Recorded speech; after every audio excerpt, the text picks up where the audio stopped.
लीजिए सुनिए आचार्य चतुर्सेन शास्त्री की लिखी कहानी जैसलमेर की राजकुमारी।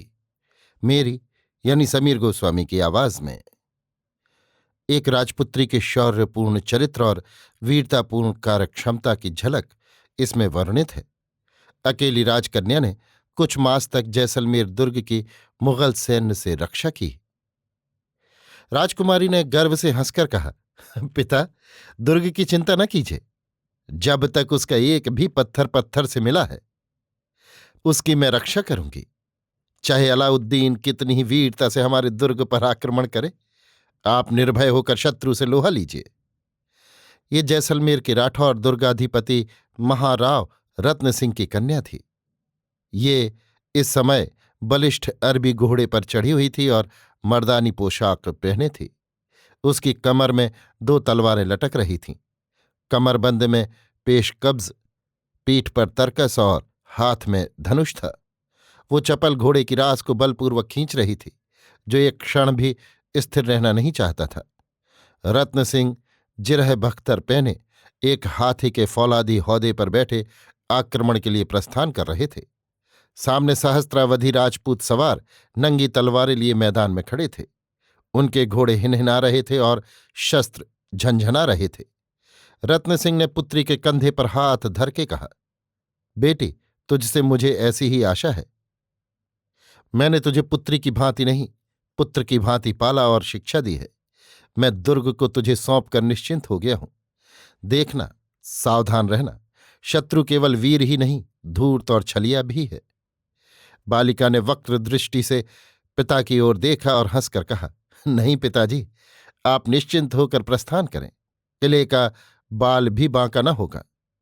रत्न सिंह ने एक तीव्र दृष्टि अपने किले के धूप से चमकते हुए कंगूरों पर डाली और हाथी बढ़ाया। गगनभेदी जय निनाद से धरती आसमान कांप उठे।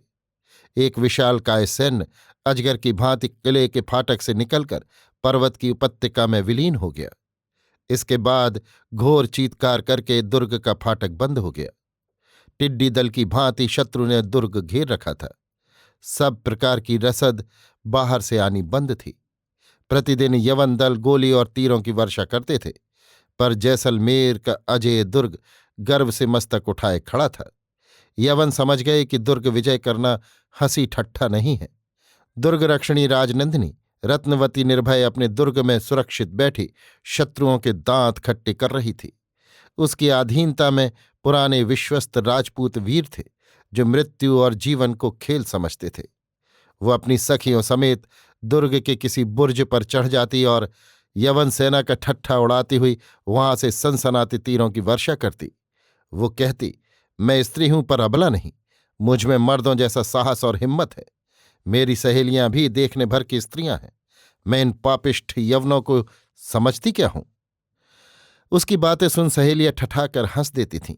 प्रबल यवन दल द्वारा आक्रांत दुर्ग में बैठना राजकुमारी के लिए एक विनोद था। मलिक काफूर एक गुलाम था जो यवन सेना का अधिपति था। वो दृढ़ता और शांति से राजकुमारी की चोटें सह रहा था। उसने सोचा था कि जब किले के खाद्य पदार्थ कम हो जाएंगे, दुर्ग वश में आ जाएगा। फिर भी वो समय समय पर दुर्ग पर आक्रमण कर देता था, परंतु दुर्ग की चट्टानों और भारी दीवारों को कोई क्षति नहीं पहुंचती थी। राजकुमारी बहुधा बुर्ज पर से कहती, ये धूर्त गर्द उड़ाकर और गोली बरसाकर मेरे किले को गंदा कर रहे हैं, इससे क्या लाभ होगा? यवन दल ने एक बार दुर्ग पर प्रबल आक्रमण किया। राजकुमारी चुपचाप बैठी रही। जब शत्रु आधी दूर तक दीवारों पर चढ़ाए, तब भारी पत्थरों के ढोंके और गर्म तेल की वो मार पड़ी कि शत्रु सेना छिन्न भिन्न हो गई। लोगों के मुंह झुलस गए, कितनों की चटनी बन गई। हजारों तौबा तौबा करके प्राण लेकर भागे। जो प्राचीर तक पहुंचे, उन्हें तलवार के घाट उतार दिया गया। सूर्य छिप रहा था। प्राची दिशा लाल लाल हो रही थी। राजकुमारी कुछ चिंतित भाव से सुदूर पर्वत की उपत्यका में डूबते हुए सूर्य को देख रही थी। उसे 4 दिन से पिता का संदेश नहीं मिला था। वो सोच रही थी कि इस समय पिता को क्या सहायता दी जा सकती है। वो एक बुर्ज के नीचे बैठ गई। धीरे धीरे अंधकार बढ़ने लगा। उसने देखा एक काली मूर्ति धीरे धीरे पर्वत की तंग राह से किले की ओर अग्रसर हो रही है। उसने समझा पिता का संदेश वाहक होगा। वो चुपचाप उत्सुक होकर उधर ही देखती रही। उसे आश्चर्य तब हुआ जब उसने देखा वो गुप्त द्वार की ओर न जाकर सिंह द्वार की ओर जा रहा है।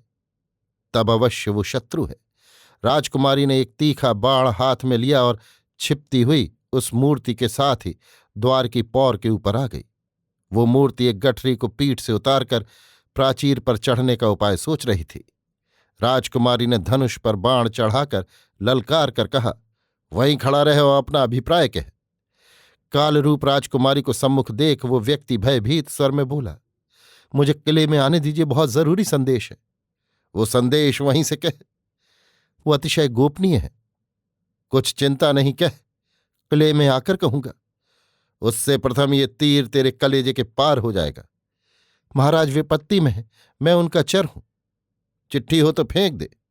जबानी कहना है, जल्दी कह, यहां से नहीं कह सकता। तब ले। राजकुमारी ने तीर छोड़ दिया। वो उसके कलेजे को पार करता हुआ निकल गया। राजकुमारी ने सीटी दी। 2 सैनिक आ उपस्थित हुए। कुमारी की आज्ञा पार रस्सी के सहारे उन्होंने नीचे जा मृत व्यक्ति को देखा। यवन था। दूसरा व्यक्ति पीठ पर गठरी में बंधा था। ये देख राजकुमारी जोर से हंस पड़ी। इसके बाद वो प्रत्येक बुर्ज पर घूम घूम कर प्रबंध और पहरे का निरीक्षण कर रही थी। पश्चिमी फाटक पर जाकर उसने देखा, द्वार रक्षक द्वार पर न था। कुमारी ने पुकार कर कहा, यहां पहरे पर कौन है? एक वृद्ध योद्धा ने आगे बढ़कर कुमारी को मुजरा किया। उसने धीरे से कुमारी के कान में कुछ और भी कहा। वो हंसती हंसती बोली, ऐसा? अच्छा, वे तुम्हें घूस देंगे बाबाजी साहब। हाँ बेटी। बूढ़ा योद्धा तनिक हंस दिया। उसने गांठ से सोने की पोटली निकालकर कहा, ये देखो, इतना सोना है। अच्छी बात है, ठहरो, हम उन्हें पागल बना देंगे। बाबाजी, तुम आधी रात को उनकी इच्छा अनुसार द्वार खोल देना। वृद्ध भी हंसता हुआ सिर हिलाता हुआ चला गया। 2 बज गए थे। चंद्रमा की चांदनी छिटक रही थी। कुछ आदमी दुर्ग की ओर छिपे छिपे आ रहे थे। उनका सरदार मालिक काफूर था। उसके पीछे 100 चुने हुए योद्धा थे। संकेत पाते ही द्वारपाल ने प्रतिज्ञा पूरी की। विशाल मेहराबदार फाटक खुल गया। 100 व्यक्ति चुपचाप दुर्ग में घुस गए। काफूर ने मंद स्वर में कहा, यहां तक तो ठीक हुआ। अब हमें उस गुप्त मार्ग से दुर्ग के भीतरी महलों में पहुंचा दो जिसका तुमने वादा किया है। राजपूत ने कहा, मैं वादे का पक्का हूं, मगर बाकी सोना तो दो। ये लो। यवन सेनापति ने मोहरों की थैली हाथ में धर दी। राजपूत फाटक में ताला बंद कर चुपचाप प्राचीर की छाया में चला। वो लोमड़ी की भांति चक्कर खाकर कहीं गायब हो गया। यवन सैनिक चक्रव्यूह में फंस गए। न पीछे का रास्ता मिलता था, न आगे का। वास्तव में सब कैद हो गए थे और अपनी मूर्खता पर पछता रहे थे। मलिक काफूर दांत पीस रहा था। राजकुमारी की सहेलियां इतने चूहों को चूहेदानी में फंसाकर हंस रही थीं। यवन सैन्य का घेरा दुर्भेद्य था। खाद्य सामग्री धीरे धीरे कम हो रही थी। घेरे के बीच से किसी का आना अशक्य था। राजपूत भूखों मर रहे थे। राजकुमारी का शरीर पीला हो गया था। उसके अंग शिथिल हो गए थे, पर नेत्रों का तेज वैसा ही था। उसे कैदियों के भोजन की बड़ी चिंता थी। किले का प्रत्येक आदमी उसे देवी की भांति पूछता था।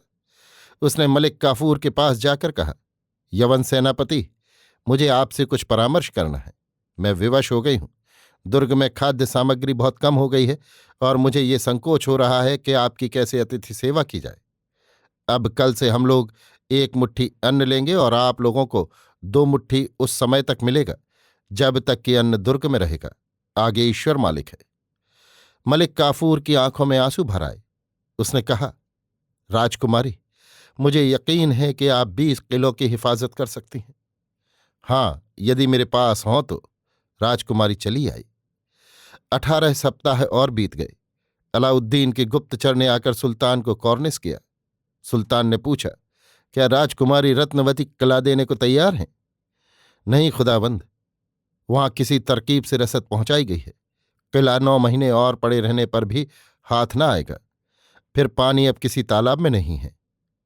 और क्या खबर है? रत्न सिंह ने मालवे तक शाही सेना को खदेड़ दिया है। अलाउद्दीन हतबुद्धि हो गया और महाराव से संधि का प्रस्ताव किया। सुंदर प्रभात था। राजकुमारी ने दुर्ग प्राचीर पर खड़ी होकर देखा। शाही सेना डेरे डंडे उखाड़कर जा रही है और महाराव रत्न सिंह अपने सूर्यमुखी झंडे को फहराते विजयी राजपूतों के साथ दुर्ग की ओर आ रहे हैं। मंगल कलश सजे थे, बाजे बज रहे थे। दुर्ग में प्रत्येक वीर को पुरस्कार मिल रहा था। मलिक काफूर मेहराव के बगल में बैठे थे। मेहराव ने कहा, खां साहिब, किले में मेरी गैर हाजिरी में आपको तकलीफ और असुविधा हुई होगी, इसके लिए आप माफ करेंगे।